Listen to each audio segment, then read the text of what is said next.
मुख्यमंत्री देवेंद्र फडणवीसांची भेट घेतल्यानंतर नाराजीची भावना व्यक्त करणारे नाशिकचे ठाकरेंच्या पक्षाचे नेते सुधाकर बडगुजर यांची पक्षातून हकालपट्टी करण्यात आली आहे। विशेष म्हणजे ठाकरेंच्या पक्षाकडून नाराजीबाबत सारवासारव सुरू असतानाच राऊतांचा फोन आला आणि त्यानंतर बडगुजर यांच्यावर कारवाईची घोषणा करण्यात आली। दरम्यान बडगुजर यांच्या विरोधात स्थानिक भाजप नेत्यांनी देखील विरोधाचा सूर आळवलाय। पाहूयात। बडगुजर यांच्यावर कारवाईची कुऱ्हाड। ठाकरेंच्या पक्षातून बडगुजरांची हकालपट्टी। बडगुजर काय भूमिका घेणार? मी या पदावरती मला काम करणे शक्य नाही, मी दुसऱ्याची नियुक्ती करावी अशी मी विनंती केली पक्षप्रमुखांना आणि त्यानुसार त्यांनी निर्णय घेतला।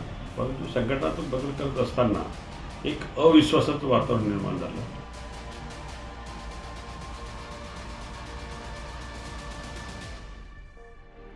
सुधाकर बडगुजर यांनी व्यक्त केलेल्या नाराजीवर सारवासारव करण्यासाठी ठाकरेंच्या पक्षाच्या नेत्यांची पत्रकार परिषद बोलवण्यात आली।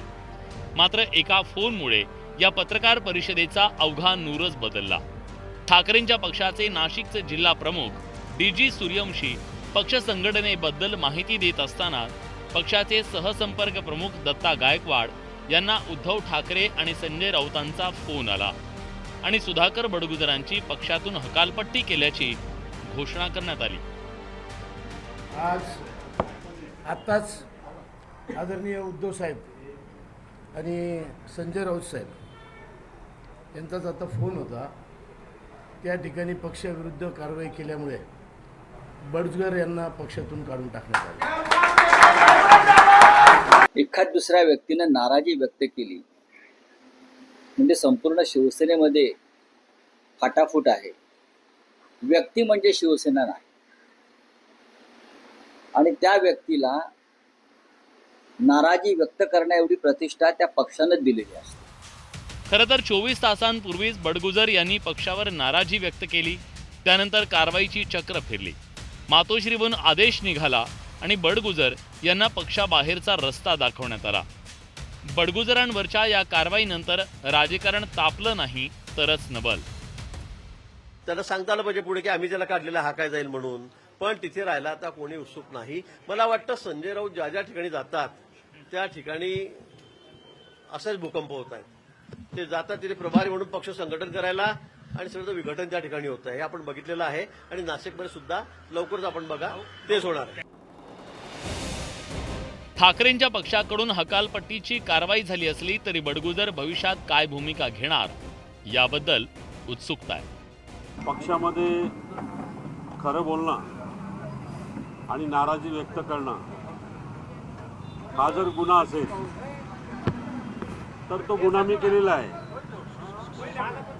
आणि त्याची शिक्षा जर हकालपट्टी असेल ती मान्य आहे। मला पुढची भूमिका वेट आणि वॉच, योग्य वेळी योग्य निर्णय घेऊ या सर्वांशी बोलू। बडगुजर यांच्या राजकीय हकालपट्टीला कारणीभूत ठरली त्यांनी मुख्यमंत्री फडणवीसांची घेतलेली भेट। सोमवारी ती भेट झाल्यानंतर बडगुजर नाराज असल्याची चर्चा रंगली। त्यावर बडगुजरांनी शिक्कामोर्तब केल्यानंतर सगळी सूत्र फिरली। आता ठाकरेंच्या सेनेतून बाहेर फेकले गेलेले बडगुजर भाजपच्या वाटेवर असल्याची चर्चा आहे। पण 2 वर्षांपूर्वी या सुधाकर बडगुजरांविरोधात भाजपनं आरोपांची राळ उठवली। कुख्यात डॉन दाऊद इब्राहिमचा हस्तक सलीम कुत्ता सोबतचा एक व्हिडिओ समोर आल्यानं राजकीय वादंग रंगलं।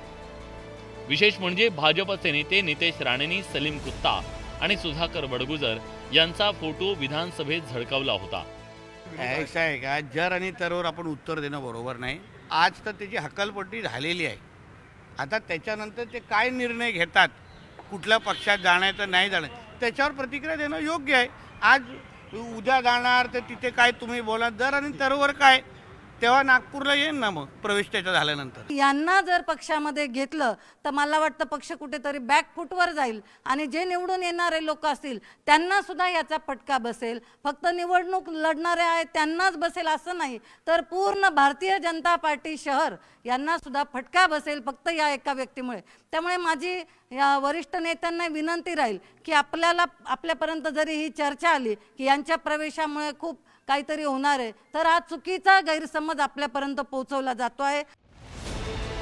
ठाकरेंच्या पक्षातून हकालपट्टी झालेले सुधाकर बडगुजर भविष्यात कोणती राजकीय भूमिका घेतात हे पाहणं औत्सुक्याचं ठरणार आहे. आगामी महापालिका निवडणुकीच्या बाबत एक शिलेदार नाराजी व्यक्त करत असताना ही नाराजी दूर करण्याचं एक मोठं आव्हान उद्धव ठाकरेंच्या समोर आहे. Bureau report, news 18 Lokmat, Nashik.